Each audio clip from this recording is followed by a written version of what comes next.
జాతికి యువత ప్రాణం, వెన్నెముక, రేపటి ఆశ. అలాంటి యువత ఉత్సాహం, ఉత్తేజం ప్రతిబింబించేలా జరుపుకునే యువజనోత్సవం జనవరి 12వ తేదీని భారత ప్రభుత్వం 1985 సంవత్సరంలో ప్రకటించింది. జనవరి 12వ తేదీనే యువజనోత్సవంగా ఎందుకు ప్రకటించాలి? మరే ఇతర రోజునైనా అలా ఎందుకు ప్రకటించకూడదు? ఎందుకంటే 12 జనవరి విద్య, వివేకం, ధర్మం, జ్ఞానం, నిత్యోత్సాహం రూపుకట్టిన మేరునగ ధీరుడైన ఒక మహావ్యక్తి జన్మదినం. ఆ మహనీయుడు భౌతికంగా కాలగర్భంలో కలిసిపోయి 100 సంవత్సరాలు దాటింది. ఆయన దేహాన్ని వదిలే నాటికి ఆయన వయస్సు కేవలం 39 సంవత్సరాలు. ఇంతకీ ఎవరాయన? రాజకీయ నాయకుడా, శాస్త్రవేత్త, లేక సంఘ సంస్కర్త? ఎవరా విశిష్ట వ్యక్తి?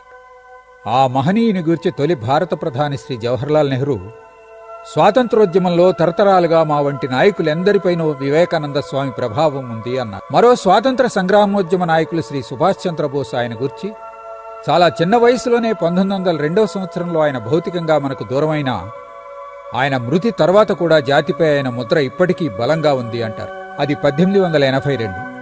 ఒక మామూలు సన్యాసిగా, శ్రీరామకృష్ణుల శిష్యునిగా ఆయన కన్యాకుమారిలో ఉన్న సమయంలో జాతిని గూర్చి, జనజీవనం గూర్చి ఆలోచనలో మునిగిపోయారు. ఆ తరువాత ఆయన భారతదేశమంతా ఓ 4 ఏళ్ల పాటు పర్యటించారు. అప్పుడు ఆయన హృదయం అధిక శాతం జనాల్లో పేరుకుపోయి ఉన్న పేదరికాన్ని, కష్టాన్ని చూచి ద్రవించిపోయింది. ఆయన చూచిన దృశ్యాలు ఆయన హృదయాన్ని కలిచివేసిన కారణంగా తన కన్నీటిని ఆపుకోలేకపోయానని ఆయనే చెప్పుకున్నారు. అప్పుడు ఆయన ఒక ప్రణాళికను ఏర్పరచుకున్నారు. మహోన్నతమైన భారతీయ సందేశాన్ని ప్రపంచానికి అందించటం, బాధాతప్తులైన అశేష జనావళిని భారతీయ గత వైభవానికి చేర్చటం ఈ ప్రణాళిక లక్ష్యం. సెప్టెంబర్ 11, 1893 సంవత్సరం షికాగో నగరంలో ప్రపంచ స్థాయి సర్వమత మహాసభ జరుగుతోంది. బానిస దేశం నుండి వచ్చిన ఒక మామూలు సన్యాసి భారతీయ ఆధ్యాత్మిక జ్ఞాన ప్రతినిధిగా ప్రపంచ దేశాలకు తన సందేశాన్నిచ్చేందుకు ఆ సదస్సులో వేదిక మీద నిల్చున్నారు. అమెరికా వాసులైన సోదరీ సోదరులారా అంటూ గంభీరంగా తమ ఉపన్యాసాన్ని ఆరంభించడంతోనే ఆ సదస్సులో ఉన్న 7,000 మంది సభ్యులు గౌరవపురస్సరంగా లేచి నిల్చుని 2 నిమిషాల పాటు చప్పట్లతో తమ ఆనందాన్ని తెలియజేశారు. భారతీయ తత్వాన్ని ప్రస్తావిస్తూ ఆయన సర్వమత సహనాన్ని విశ్వసించడం మాత్రమే కాదు, అన్ని మతాలు నిజమేనని అంగీకరిస్తాం కూడా అంటూ విశ్వజనీనమైన సార్వత్రికమైన భావజాలాన్ని వెదజల్లి ఆ సదస్సు హృదయంలో శాశ్వత స్థానాన్ని పొందారు. అప్పుడే భవిష్యత్ కాలాన్ని గుర్చిన ప్రస్తావన కూడా జరిగింది. ఆ సదస్సు గౌరవాభిమానాలకు ఆయన సంపూర్ణంగా పాత్రులైనారు. ఈ జాతులను నిమ్నులుగా భావించి వారి ఉద్ధరణకు క్రైస్తవ మత ప్రచారకులను పంపటం ఎంత వెర్రితనమో ఇప్పుడు తెలుస్తోంది. నిజమే, ఆయనే ఒక మత ప్రచారకుడు అనుకోవచ్చు. కానీ ఆయన ఎవ్వరినీ కన్వర్ట్ చేయలేదు. ఒక యూదు జాతి మేధావి ఆయన మాటలు విన్న తర్వాత నా మతం కూడా నిజమేనని గుర్తించాను అనటం ఏమాత్రం ఆశ్చర్యం కలిగించదు. వివేకానంద మాటలు ఆయన ఉనికి, ఆసియా ఆలోచన విధానాన్నే మార్చేసింది అన్నారు హస్టిన్ స్మిత్ అనే ఫిలాసఫీ ప్రొఫెసర్. యుఎస్ఏలోనూ యూకేలోనూ ఉపన్యాసాల అనంతరం వివేకానంద భారతదేశానికి తిరిగి వచ్చారు. వివేకానంద ఆసియా దేశాలను బానిస భావాల నుండి, బ్రిటన్, ఇతర పాశ్చాత్య దేశాల ప్రభావాల నుండి మేల్కొల్పారు. ఆయన తన ప్రజలకు ఉద్బోధించిన తన భావాలివి. భారతదేశం ఎప్పటికీ పురోగామిగానే ఉంటుందని నేను స్థిరాభిప్రాయంతో ఉన్నాను. మన అతి ప్రాచీనమైన, అద్భుతమైన ఆ లక్షణం మనలో ఇంకా సజీవంగా ఉండడమే అందుకు నిదర్శనం. ఈ జాతి శక్తిని ఎవరూ ఎప్పటికీ జయించలేరు. మన జాతి బాహ్య లక్షణాలు కొంత తగ్గినా మన జాతి లక్ష్యం, లక్షణాలు ఎప్పటికీ ఎక్కడికి పోవన్న సందేశాన్ని ఆయన ఉపన్యాసాల నుండి నేను విద్యార్థి దశలో ఉండగానే గ్రహించాను అన్నారు స్వతంత్ర భారతపు 2వ అధ్యక్షులు డాక్టర్ సర్వేపల్లి రాధాకృష్ణన్. ఆయన తన బోధలతో జాతిని చాలా ఉత్తేజపరిచారు. మన దేశానికి ఇప్పుడు హీరోలే కావాలి. హీరోలుగానే ఉండండి, ఒక స్తంభంలా స్థిరంగా నిలబడండి. ఇండియా ప్రస్తుతం తమ జాతి నరాల్లో ఒక కొత్త శక్తిని నింపి నిలబెట్టగల విద్యుదావేశపూర్వకమైన అగ్నిశిఖను కోరుకుంటోంది. ధైర్యంగా ఉండండి, ధైర్యంగా ఉండండి. మనిషి మరణిస్తాడు, కానీ ఒకేసారి మరణిస్తాడు. మీలోనికి మీరు చూసుకోండి, మీరొక సింహం.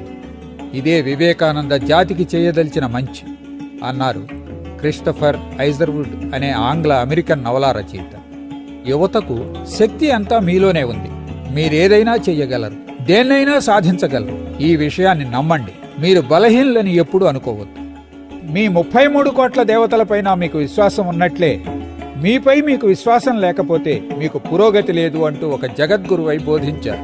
ఒక చిన్న మాట, ఆయన ప్రతి ఉపన్యాసంలోనూ ప్రతిధ్వనించే మాట, అభయమై ధ్వనించే మాట, అదే భయం లేనితనం అన్నారు మహాధైర్యశాలి మాజీ భారత ప్రధాని శ్రీమతి ఇందిరాగాంధీ. హిందూ మతంలోని చెడుని కూడా ఆయన ఛాలెంజ్ చేశారు. జ్యోతిషం ఇంకా ఇలాంటి చాలా విషయాలు సాధారణంగా బలహీన మనస్కుల తీరుకు నిదర్శనంగా ఉండిపోతున్నాయి. ఇలాంటి బలహీన మనస్కులు అవసరమైతే డాక్టర్ను చూడాలి, మంచి ఆహారం విశ్రాంతి తీసుకోవాలి. మహిళలు కూడా అలాగే జాగ్రత్తగా ఉంటూ తమను తామే రక్షించుకుంటూ తమ సమస్యలు తామే పరిష్కరించుకుంటూ ఉండాలి. అలా కాకపోతే ఎవరూ వారి సమస్యలను తీర్చే ప్రయత్నం చేయరు. వివేకానంద ఎప్పుడూ దేవుడు ఒక్కడే అని నమ్మారు. ఏకేశ్వరోపాసన చేశారు. ప్రాణం ఉన్న దేవుడు అన్నం లేక ఆకలితో మరణిస్తూ ఉంటే, విద్య అందక అజ్ఞానంతో అల్లాడిపోతుంటే, అన్నం పళ్ళాన్ని దేవుని ముందు నైవేద్యంగా ఎంతసేపు ఉంచి ప్రయోజనం ఏమిటి? వివేకానంద 11 సంవత్సరాల పాటు తన ఉపన్యాసాలను అలుపెరగకుండా అవిశ్రాంతంగా కొనసాగించారు. 1902లో భౌతికంగా శరీరాన్ని వదిలారు. ఆయన మరణ వార్తకు స్పందనగా శ్రీ జగదీష్ చంద్రబోస్ ఎంత పని ఎంత విశేషంగా జరిగిందో గుర్తించగలుగుతున్నాం. కాని ఒక్క మనిషి అంత పని ఎలా చేశారు? అంతటి శ్రమతో అలసిపోయిన ఆ వ్యక్తి నిద్రించవచ్చు, కాని ఆయన పనులు బోధలు నిద్రించవు సరికదా? ప్రపంచాన్ని జాగృతం చేసేందుకు అలా నడుస్తూనే ఉంటాయి అన్నారు. వివేకానంద తన సందేశాన్ని వ్యాప్తి చేసేందుకు, తమ గురువుకు నిత్య నీరాజనంగా నిలిచేందుకు 179 కేంద్రాలతో శ్రీ రామకృష్ణ మిషన్ సంస్థను స్థాపించారు. అది ఇప్పుడు ప్రపంచ ప్రసిద్ధం. నిజంగా నేను నివ్వెరపోయాను. ఎందుకంటే వివేకానంద స్థాపించి వ్యాప్తి చేసిన శ్రీ రామకృష్ణ మిషన్, అలాగే అంతర్జాతీయ సంస్థ యునెస్కో, ఈ రెండిటి ఉద్దేశాలు నిర్మాణతలో ఉన్న పోలికలు గమనించాను. 1897లో వచ్చిన రామకృష్ణ మిషన్, అలా వచ్చిందే యునెస్కోలు. కొన్ని విషయాల్లో రామకృష్ణ మిషన్ పైచేయిగా ఉంది. నిజానికి రెండూ మానవాళి శ్రేయస్సు, సహనం, శాంతి, ప్రజాస్వామిక తత్వం, అభివృద్ధి మొదలైన విషయాలకు తమ ఎజెండాలో ప్రముఖ స్థానాన్నిచ్చినవే అని అప్పటి యునెస్కో డైరెక్టర్ జనరల్ చెప్పారు. ప్రస్తుతం ఉన్న జాతీయ నాయకులు, మేధావులు, కవులు, మహాత్ములైన అరవింద ఘోష్, ఠాగూర్ అందరూ క్రమ పరిణామ దశలో ఆ గురు శిష్యులు సాధించిన ఫలం ఆధారంగా ఎదిగిన వారే.